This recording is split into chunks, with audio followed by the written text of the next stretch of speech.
बिस्मिल्लाहिर्रहमानिर्रहीम। My name is Syed Farooq Raza. आज हम चैप्टर नंबर 5 का जो टॉपिक डिस्कस करने लगे हैं उसका नाम है wave particle nature of matter. अच्छा, अब हमारे पास इसमें एक साइंटिस्ट था लुइस डी ब्रॉगली। उसने 1924 में प्लैंक कांस्टेंट क्वांटम थ्योरी को जो है वो उसने एक्सटेंड किया।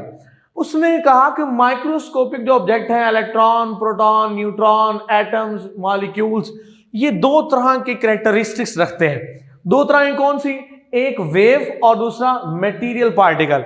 इस प्रिंसिपल का नाम वेव पार्टिकल डुअल नेचर भी कहा जाता है इसे। अच्छा, अब इसकी जो इक्वेशन है वो क्या है? Lambda is equal to H over M V. H हम पहले पढ़ चुके हैं कि प्लैंक कांस्टेंट है और प्लैंक कांस्टेंट की वैल्यू होती है 6.626 इंटू 10⁻⁻34 जॉल सेकेंड। अच्छा, अब इसमें m जो है मास ऑफ बॉडी है, वेलोसिटी v से रिप्रेजेंट कर रहे हैं h, क्योंकि आपको बता गया प्लैंक कांस्टेंट है। h कांस्टेंट को हटा दें तो हमारे पास प्रोपोर्शनैलिटी का साइन आता है। तो हम कहते हैं कि हमारे पास वेव लेंथ जो है वो इनवर्सली प्रोपोर्शनल है मोमेंटम, क्योंकि मोमेंटम क्या होता है? मैस और वेलोसिटी का जो मल्टीप्लाई करें अगर उन्हें तो वो मोमेंटम के इक्वल आता है। तो हमारे पास m ओवर v की जगह अगर हम p लिखते हैं तो वेवलेंथ इनवर्सली प्रोपोर्शनल किसके है? मोमेंटम के। अच्छा, अब ये फार्मूला ड्राइव कैसे किया गया? दो इक्वेशंस का हमने इसमें सहारा लिया। फर्स्ट हमने प्लैंक कांस्टेंट की इक्वेशन ली है E is equal to H nu. दूसरा आइंस्टाइन इक्वेशन है E is equal to M C square. दोनों की लेफ्ट हैंड साइड इक्वल थी, हमने इनको कंपेयर किया तो M C square is equal to किसके हो गया? H nu. अब इसमें आप देखें कि हमारे पास जो फ्रीक्वेंसी है वो किसके इनवर्सली प्रोपोर्शनल है? वेवलेंथ के।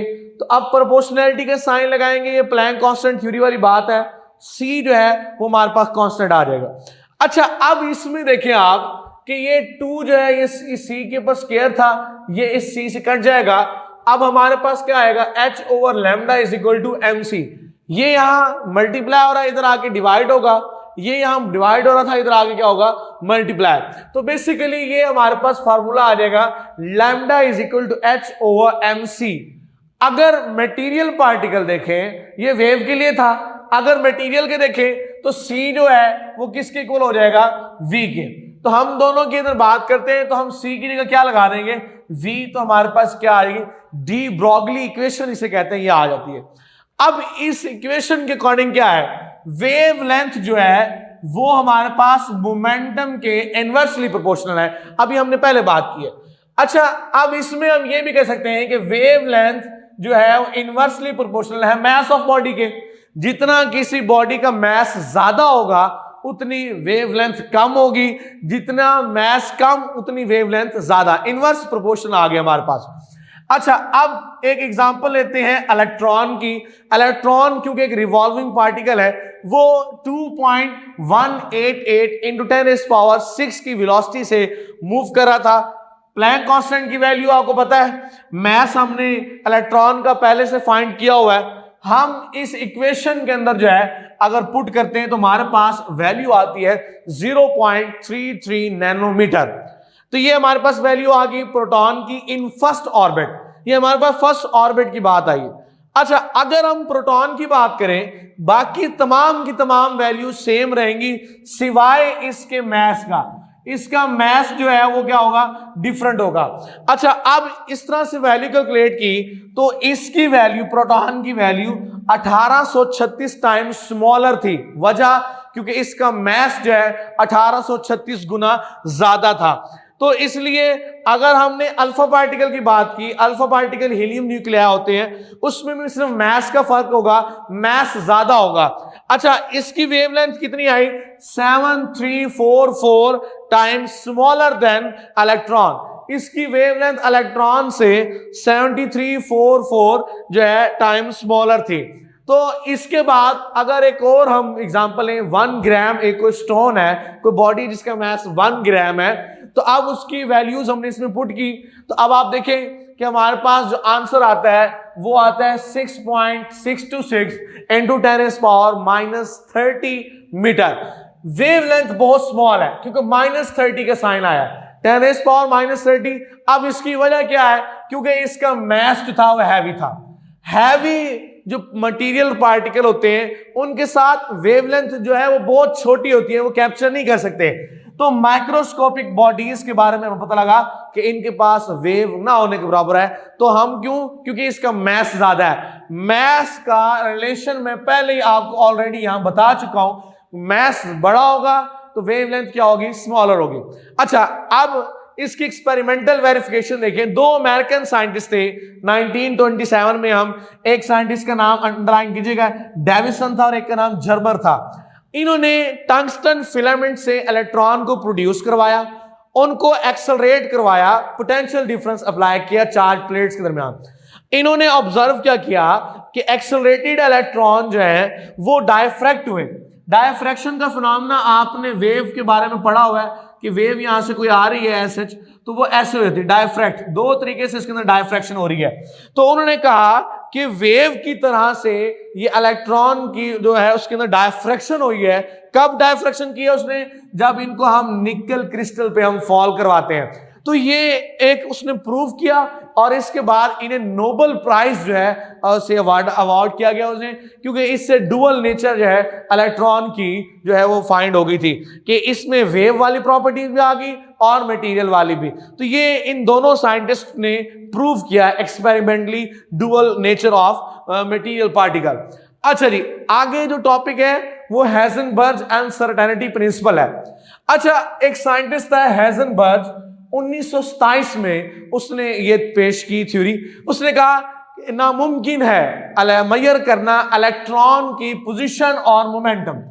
इलेक्ट्रॉन की पोजीशन और मोमेंटम को बैक वक्त मेजर करना ये मुश्किल है, इम्पॉसिबल है। अच्छा, उसने कहा साइमल्टेनियसली या एक्यूरेटली। लफ्ज उसने कहा है कि दोनों ही ठीक है, हम ना ही एक्यूरेटली पोजीशन और हम इसका मोमेंटम फाइंड एक टाइम में नहीं कर सकते। दो चीजें दी उसने कहा, डेल एक्स जो है अनसर्टेनिटी इन पोजीशन है, और डेल पी जो है अनसर्टेनिटी मोमेंटम है। अच्छा, अगर आप देखें इस इक्वेशन को, del X into del P, ये हमारे पास h/4 इसके साथ इसका रिलेशन है। इसका मतलब ये इक्वेशन ये बता रही है कि अगर एक वैल्यू ज्यादा है तो दूसरी वैल्यू क्या है, कम है। ये एक दूसरे की जो है वो क्वांटिटेटिव रिलेशनशिप को भी बता रहे हैं। तो ये हेजनबर्ग जो है ये सिर्फ एप्लीकेबल होता है माइक्रोस्कोपिक पार्टिकल, जो इलेक्ट्रॉन हो गए, प्रोटॉन हो गए, न्यूट्रॉन हो गए, इस तरह के माइक्रोस्कोपिक पार्टिकल्स पे क्या करता है, ये डिपेंड करता है। ये मैक्रोस्कोपिक प्रॉपर्टी के लिए जो है मटेरियल पार्टिकल जो है उनके लिए एप्लीकेबल नहीं है। कम्पटन इफेक्ट बड़ा इंपॉर्टेंट शॉर्ट क्वेश्चन इसमें पूछ लेता है कि कम्पटन इफेक्ट से हम ये एक ऐसा इफेक्ट है जिससे हम इसको प्रूफ कर रहे हैं हेजनबर्ग अनसर्टेनिटी प्रिंसिपल को। अब दो चीजें यूज की गई इलेक्ट्रॉन के पोजीशन और मोमेंटम को साइमल्टेनियसली फाइंड आउट करने के लिए। पहले थी विजिबल लाइट। उन्होंने कहा अगर आप विजिबल लाइट जो है वो अगर यूज करते हैं पोजीशन और मोमेंटम इलेक्ट्रॉन का निकालने के लिए, तो सबसे पहली बात हम फेल हो जाएंगे। उसकी मेन वजह कि विजिबल लाइट की जो वेवलेंथ है वो मिलियन टाइम बिगर है इलेक्ट्रॉन के डायमीटर से। तो आप इलेक्ट्रॉन की पोजीशन तो फाइंड कर ही नहीं सकते। तो ये इस वजह से अनसर्टेनिटी रह गई। दूसरा उसने कहा कि अगर आप एक्सरेज यूज करते हैं, एक्सरे यूज करते हैं आप ग्रेटर एनर्जी की और फ्रीक्वेंसी की, और उसकी वेवलेंथ क्या हो, स्मॉलर हो, क्योंकि इसकी वेवलेंथ लॉन्गर थी, बिगर थी। अब हमने एक्सरेज लिया, उसकी वेवलेंथ क्या थी, शॉर्टर थी। अब जब हमने इलेक्ट्रॉन पे हिट करवाया,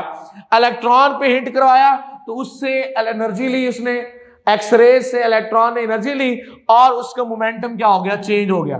मोमेंटम चेंज हुआ तो जाहिर बात है मोमेंटम अनसर्टेन हो गया। अब पहले जिस मोमेंटम से वो रिवॉल्व कर रहा था, अब उसने अपने मोमेंटम को चेंज कर लिया। तो अब इस तरीके से भी आप मोमेंटम फाइंड ना कर सके। तो इस तरीके से इन दोनों तरीकाकार से प्रूव हुआ कि हेजनबर्ग अनसर्टेनिटी प्रिंसिपल क्या है, ये एक्सपेरिमेंटली प्रूव हो गया। क्यों? क्योंकि आपने विजिबल लाइट और एक्सरेज को यूज किया, इस एक्सपेरिमेंट को परफॉर्म करवाया कि किसी तरीके से पोजीशन और मोमेंटम हम फाइंड आउट कर लें। लेकिन दोनों केसेस में एक न एक चीज अनसर्टन रही है, हम एग्जैक्टली एक्यूरेटली फाइंड नहीं कर सके। तो ये दो हमने आज जो है क्वेश्चन पढ़े हैं। तो ये अगर इनमें कोई कंफ्यूजन होती है आप देख लीजिएगा। अल्लाह हाफिज।